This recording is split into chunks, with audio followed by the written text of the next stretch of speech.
Hello and welcome to the weekly gaming roundup for the 16th till the 22nd of May 2020. When we covered Unreal Engine 5 last week, all of us thought that the demo would only run on PlayStation 5 or on an Xbox Series X. Apparently not, because the developers of Unreal Engine 5 has come out to say that you can run it on an Nvidia 2070 Super. Which means if your computer has a 2070 Super or maybe a 1080 Ti or above, like a 2080 Super Ti, you can run the Unreal Engine 5 demo.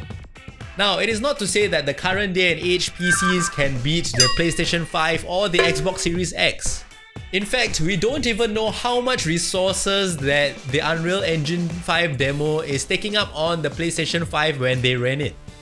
Simply put, it might be 50%, it might be 70%, it might be 30%, but nobody knows.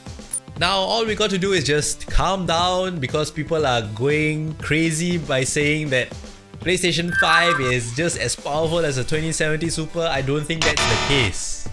Just wait for the demo to come out and then we can see how much resources it is actually taking up on the PlayStation 5.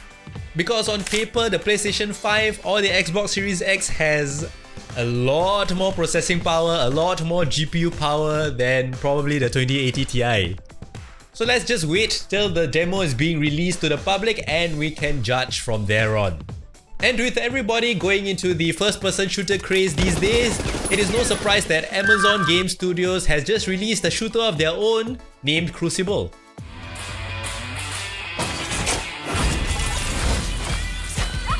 Now, Crucible is somewhat like a third-person shooter, not really a first-person shooter, something like Fortnite, and it is also free to play. The characters in Crucible are much like Overwatch characters, with all the characters having their own unique set of abilities. Uses a grappling hook to cover terrain quickly.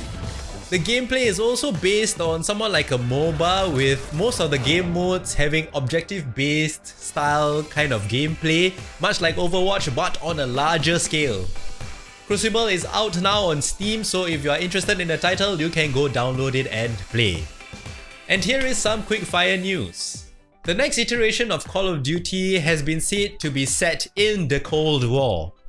There was a leak that the next Call of Duty will be titled Black Ops Cold War, but nobody is sure whether the title is going to be Black Ops or not. But there is a chance that the setting will be true, but we just don't know the name of the game yet. And speaking of Call of Duty, Warzone just recently had a patch which unlocked secret areas in the Warzone map. And speaking of Battle Royales, Respawn Entertainment, the developers of the Titanfall series and also Apex Legends, has come out to say that they will not be making Titanfall 3 anytime soon. Of all the things I've seen, all of us miss the Titanfall series. The pilot. And hopefully somehow they will reference the Titans in Apex Legends because it's supposedly set in the same universe, but one can only hope. NetherRealm Studios has just released a Mortal Kombat 11 trailer which highlights the friendship fatalities in the next upcoming DLC. Finish him!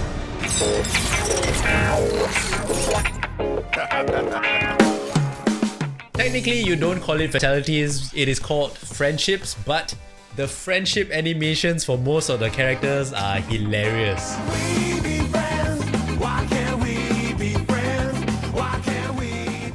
So that's all for this week's news roundup. It is slightly shorter than usual because it is the Hari Raya weekend and I do not want my editor to suffer and not be in her Raya mode because she needs to edit my video. So tune in next week for more updates. Yeah!